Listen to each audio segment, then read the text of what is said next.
The calves are probably one of the most overlooked muscle groups, but interestingly enough, the calves are also that muscle group that seems to be largely dependent on good genetics. You know, you hear so many stories about people who've worked their calves and they still can't get any development in them, and even athletes that have been doing a sport for a very long time and still there's no development there. Well, we're going to go over the calf raise or the standing calf raise. This is an exercise that is foundational for calf development.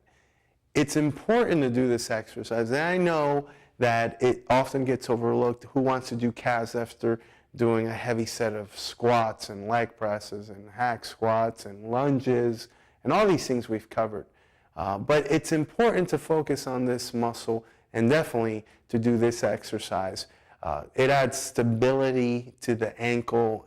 You can be really proactive about preventing an injury to the ankles if you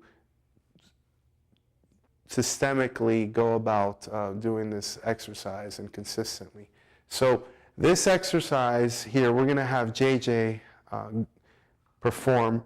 Keep in mind, you can do this anywhere. You can put this, you can go at the bottom of a staircase, just hold on and start doing these calf raises. But we'll show you here and have you look at something in this exercise that I think it's important to notice.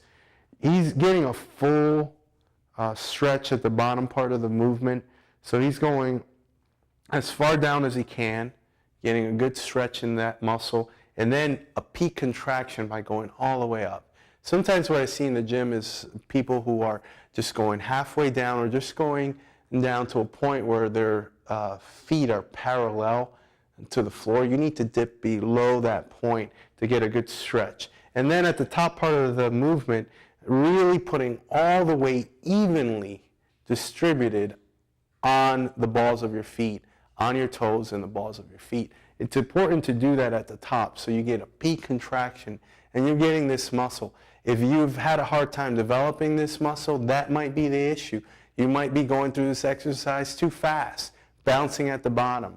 You might not be going all the way up, getting a peak contraction. So you might be wise to slow it down, get a really good stretch, and then a good contraction. Another problem I see a lot is when you start rocking back and forth. So instead of being a vertical movement, it starts to be a forward and back movement. So JJ, why don't you show us what that looks like?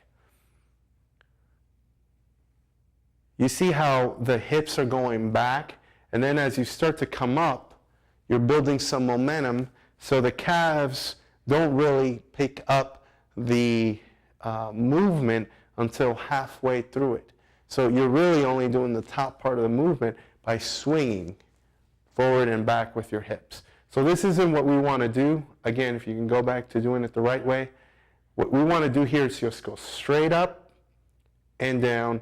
The weight is distributed evenly down through the middle of the ankles down to your feet. So this is a standing calf raise.